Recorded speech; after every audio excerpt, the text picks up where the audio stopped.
सेहत पर हमें अनुज का मिला है। अनुज का कहना है कि उनके पैरों में थोड़ा सा चलते ही दर्द होने लगता है।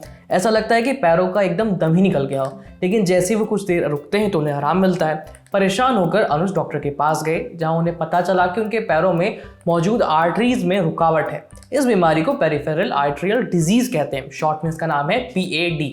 अब अनुज चाहते हैं कि ये बीमारी क्यों होती है, इसके बारे में अपने शो पर बात करें, लेकिन उससे पहले ये जानना जरूरी है कि आखिर पेरिफेरल आर्टरियल डिजीज है क्या। चलिए डॉक्टर से जानते हैं।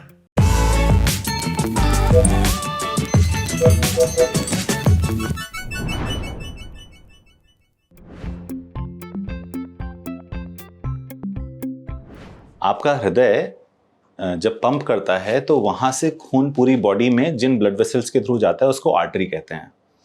अब इस पूरे कॉम्प्लेक्स सिस्टम को हम सेंट्रल पार्ट में रख सकते हैं, जो कि पेट हो गया, छाती हो गई, ब्रेन के पार्ट में रख सकते हैं। और तीसरी चीज होती है पेरिफेरी, आपके हाथ और पैर।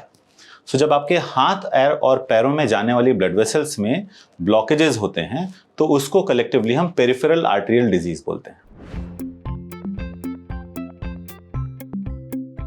जो मेन बीमारी है उसे कहते हैं एथेरोस्क्लेरोसिस।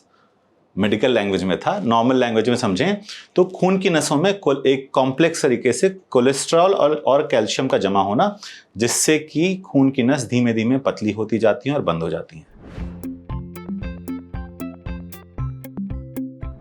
एग्जाम्पल के लिए समझिए कि आपके पैरों में सपोज 100 ml खून जा रहा था खून की नसों से, और नैरोइंग होते होते उसमें 40 ml रह गया। अब इससे होता क्या है, जब आप बैठे हैं उस समय बहुत ज़्यादा रिक्वायरमेंट नहीं है। जब आपने चलना शुरू किया तो आपकी मांसपेशियों ने काम करना शुरू किया, अब उनको खून की ज़्यादा ज़रूरत पड़ी। तो बैठे बैठे कोई तकलीफ नहीं थी, 100-200 मीटर चलना शुरू किया, थोड़ा सा पिंडलियों में या जांघ में दर्द आना शुरू हो गया। आप बैठे नहीं, बस खड़े ही रह लिए 2 मिनट, खड़े खड़े आराम हो गया। क्यों? क्योंकि मांसपेशियों को आराम मिल गया और आपकी रिक्वायरमेंट फिर से कम हो गई। इसे कहते हैं क्लॉडिकेशन। पेरिफेरल आर्टरियल डिजीज का ये पहला सिम्टम होता है। कई बार डायबिटिक पेशेंट्स जो होते हैं उनमें ये नहीं भी हो सकता है, क्योंकि उनमें कई ऐसी चीज़ें होती हैं जिनकी वजह से सेंसेशन कम हो जाती है। यही ब्लॉकेज अगर बढ़ता रहेगा धीमे धीमे तो जो 30-40 की सप्लाई आ रही थी वो घट के 10 भी रह सकती है। ऐसे में दूसरी स्टेज आती है जिसे कहते हैं रेस्ट पेन। अब ऐसे में आप बैठे भी हो, रात में सोते हुए भी दर्द लगातार चल रहा होता है, और कई बार इस स्टेज में मरीज हफ्तों या महीनों से सोए नहीं होते हैं। इनफैक्ट कई लोग तो बैठे बैठे सोते हैं कि ग्रेविटी से थोड़ा बहुत खून नीचे जाए और उनको आराम मिले। और इसी की प्रोग्रेशन में जो सबसे भयावह सिचुएशन आती है जिसे कहते हैं गैंग्रीन होना। उंगलियां काली हो गई, पैर काला हो गया। अब ये स्टेज इरिवर्सिबल हो गई, अब वो भाग कट करना है, लेकिन अगर कट किया वहां पे भी तो खून कम आ रहा है, इसलिए जब तक कि खून की सप्लाई बढ़ाएंगे नहीं वो सही नहीं होगा। डायबिटीज में एक अलग ही दिक्कत है, क्योंकि दर्द नहीं महसूस होता, इस वजह से खून की सप्लाई तो कम थी, लेकिन इन्फेक्शन हो गया और नाखून काट रहे थे, घाव बन गया। अब उसकी सफाई कराते जा रहे हैं लेकिन घाव नहीं भर रहा है, धीमे धीमे धीमे पैर और करता जा रहा है। ये पूरी की पूरी एक जो बीमारी और सिंड्रोम है, इनको हम लोग कलेक्टिवली पेरिफेरल आर्टरियल डिजीज के नाम से बुलाते हैं। सही समय पे पहचानने में इसका दवाओं से इलाज संभव होता है, लेकिन अगर आप एडवांस स्टेज पे आ रहे हैं तो डेफिनेटली हमें तुरंत खून बढ़ाना चाहिए। तुरंत खून नहीं बढ़ा पाएंगे तो पैर ही नहीं बचेगा, और इसके मेनली 2 तरीके होते हैं। या तो हम एंडोवैस्कुलर, मतलब कि खून की नसों में अंदर अंदर जाकर के उसकी बलूनिंग, एंजियोप्लास्टी और स्टेंटिंग कर सकते हैं, या फिर उसको बाईपास, तो बहुत लंबे ब्लॉकेजेस हैं तो जैसे हार्ट में होता है वैसे ही बाईपास सर्जरी की जा सकती है। अब कौन बाईपास के लिए बेहतर है, कौन पेशेंट एंजियोप्लास्टी के लिए बेहतर है, इसका सबसे सही डिसीजन वही पर्सन दे सकता है जो ये दोनों चीज़ें कर सकता है।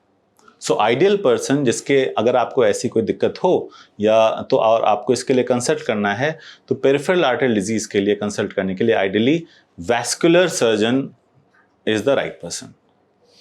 क्यों? क्योंकि वैस्कुलर सर्जन एंजियोप्लास्टी भी कर सकते हैं, उनकी वो भी ट्रेनिंग होती है, और ज़रूरत पड़ने पे बाईपास, और कभी कभी कुछ पार्ट एंजियोप्लास्टी और कुछ पार्ट बाईपास, जिसे हम हाइब्रिड सर्जरी कहते हैं। तो सुना आपने, हाथ और पैरों में खून ले जाने वाली धमनियों में किसी वजह से अगर ब्लॉकेज आ जाए तो इसे पेरिफेरल आर्टरियल डिजीज कहते हैं। अगर आपको भी इस बीमारी के लक्षण महसूस हो रहे हैं तो एक बार चेकअप जरूर करा लें। अब बढ़ते हैं सेहत के अगले सेगमेंट की तरफ, तन की बात। जानिए आयुर्वेदिक टिप्स के बारे में जिनसे इस मौसम में बार बार बिगड़ती तबीयत में राहत मिलेगी।